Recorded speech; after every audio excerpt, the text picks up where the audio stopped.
Media మిత్రులందరికీ నమస్కారం. నా పేరు ఐతగోని రాఘవేంద్ర గౌడ్, బీసీ రాజ్యాధికార వేదిక వ్యవస్థాపక అధ్యక్షుడిని. మీ అందరికీ తెలిసిన విషయమే, ఈ నెల 13 నుంచి ప్రతిరోజు బీసీ రాజ్యాధికారం కోసం నడుం బిగించి మరి ఎండలను సైతం లెక్క చేయకుండా మా టీం అందరం సుమారు ఒక 50 మంది పాదయాత్ర చేస్తూ ఉన్నాం. బీసీలను చైతన్యం చేసే ప్రయత్నం చేస్తూ ఉన్నాం. బీసీ రాజ్యాధికారం వస్తే తప్ప మన బతుకులు మారవు, మనకు రిజర్వేషన్ రావు, మనం అనుకున్న బీసీ సప్లాన్ కానీ బీసీ నిధులు కానీ మనకు అందయి అంటూ మనం ప్రజల దగ్గరికి వెళ్తూ ఉన్నాం. వాళ్ళని ఒప్పించి మెప్పించి బీసీ రాజ్యాధికారంలో భాగస్వామ్యం చేసే ప్రయత్నం తీవ్రంగా చేస్తూ ఉన్నాం. ఇక్కడ చాలా బాధాకర విషయం ఏంటంటే, వెనకడికి పెద్దలు అన్నారు, ఇంటి దొంగనట ఈశ్వరుని కూడా పట్టలేడట. అంటే బీసీ ఉద్యమం ముసుగులో ఉంటూ బీసీ ఉద్యమాన్ని నిర్వీర్యం చేయాలని, బీసీ పాదయాత్ర చేస్తున్నా, బీసీ రాజ్యాధికార పాదయాత్ర చేస్తున్నా మీ రాఘవన్న పాదయాత్రను కూడా విచ్ఛిన్నం చేయాలట. దానికి అనేక కుట్రలు చేస్తూ ఉన్నారు. ఇది ఎంతవరకు సమంజసం? ఎందుకు ఇది బాధగా చెప్తా ఉన్నా అంటే, ఇప్పటి నుంచి కాదు మిత్రులారా, గత సంవత్సరం నుంచి చూస్తూ ఉన్నాం. మనం ఏ కార్యక్రమం తీసుకున్నా, అటు బహిరంగ సభలు కావచ్చు, సమావేశాలు కావచ్చు, పాదయాత్రలు కావచ్చు, బీసీ ముసుగులో ఉంటున్న కొంతమంది దొంగలు మరి బీసీ ఉద్యమాన్ని నిర్వీర్యం చేసేందుకు అగ్రవర్ణ పాలకుల మోచేతి నీళ్ళు తాగుతూ వాళ్ళ అడుగులకు మడుగులొత్తూ మనల్ని ఇబ్బంది పెట్టే ప్రయత్నం చేస్తూ ఉన్నారు. దీంట్లో మొదటి వరుసలో ఉన్న వ్యక్తి తీన్మార్ మల్లన్న అలియాస్ చింతపండు నవీన్. ఏమైనా బీసీ అంటావు, బీసీ కార్డు అంటావు, మరి ఈ పార్టీ మారుతావు, ఆ పార్టీ మారుతావు, ఉసరు వెళ్ళి సిగ్గుపడేలాగా నీ వ్యవహారం ఉంటుంది. ఇక నేను సూటిగా అడుగుతున్నా మల్లన్నని, ఇక్కడ రాఘవన్న చేస్తున్నది ఏంది? అగ్రవర్ణ పాదయాత్రన, బీసీ పాదయాత్రన నెంబర్ 1 చెప్పాలను. మరి బీసీలను చైతన్యం చేయడానికి బీసీలు ఇప్పటికీ అన్నమో రామచంద్రాన్ని అలమటిస్తూ ఉన్నారు. మరి బ్యాక్వర్డ్ క్లాసెస్ అంటే వెనకబడిన తరగతులుగా ఉన్న మనం ఎందుకు ఈ బాధలు పడుతున్నాము, ఎందుకు ఈ కష్టాలు పడుతూ ఉన్నాం? ఈ కష్టాలకు కన్నీళ్లకు మనం బిలో పావర్టీ లైన్ కింద అంటే కటిక దరిద్రంలో మగ్గడానికి కారకులు ఎవరు? మరి దీన్ని చెట్ల బయటపడాలనే కదా ఎర్రటి ఎన్నెన్ సైతం లెక్క చేయకుండా మరి పాదయాత్ర ద్వారా నడుచుకుంటూ మరి బీసీ సమాజం దగ్గరికి వస్తూ ఉన్నావు. నీ సమాజం కాదా? ఇక్కడ తేల్చుకోవాలి. నువ్వు బీసీలో వింటున్నావా లేకపోతే మీ రేవంత్ అని వెంట ఉన్నావా చెప్పాలి నాకు.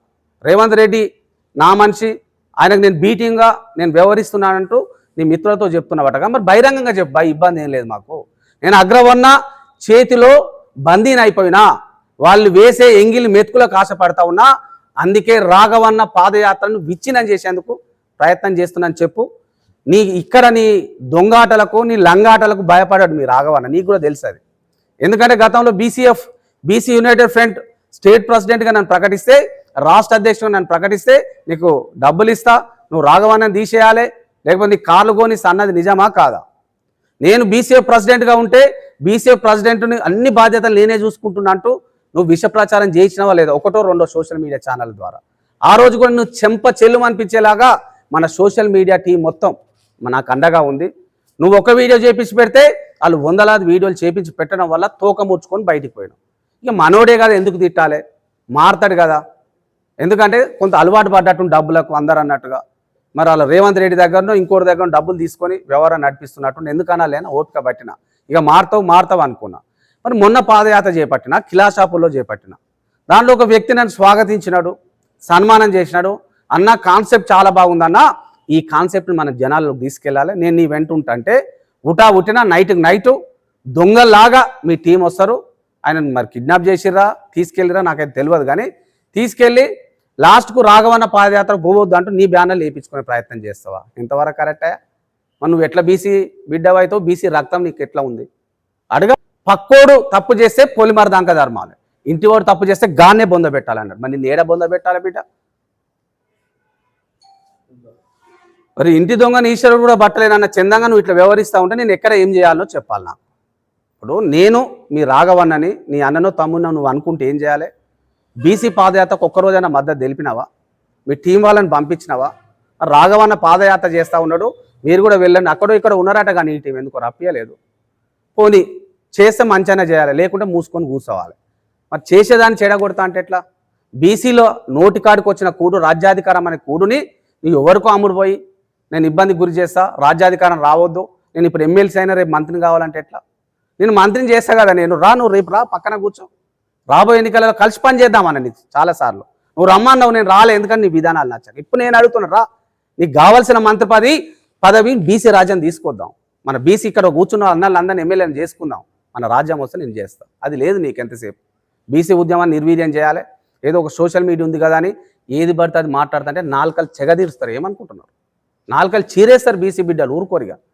ఒకసారి బీసీలను మోసం చేస్తే ఎట్లా పోయి తేల్చుకో. మళ్ళానా నీ ఒంట్లో ఉన్నది బీసీ రక్తమా అగ్రవర్ణ రక్తమా తేల్చుకో సూటిగా. వరంగల్, నల్గొండ, ఖమ్మం వాళ్ళే కదా నేను గెలిపించింది. అనేక పరిశ్రమలు ఉన్నాయి, దివిస్ కావచ్చు, శ్రీని కావచ్చు, ఇట్లా చెప్పుకుంటూ పోతే అనేక పరిశ్రమలు ఉన్నాయి.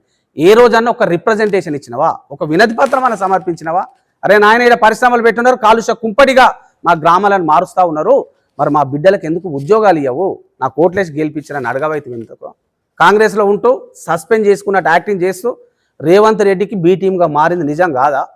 ఇక్కడ రేవంత్ రెడ్డి గారికి కూడా రిక్వెస్ట్ చేస్తూ ఉన్నాం, ఇట్లాంటి దొంగలను నమ్మితే నిన్ను కూడా నట్టేట ముంచుతాడు ఒక రోజు. ఇక్కడ ఏంది, నేను ఆడిస్తున్నా ఆయన మెప్పు పొందడానికి ఏ బీసీ పార్టీ పెట్టినా నిలబడదు.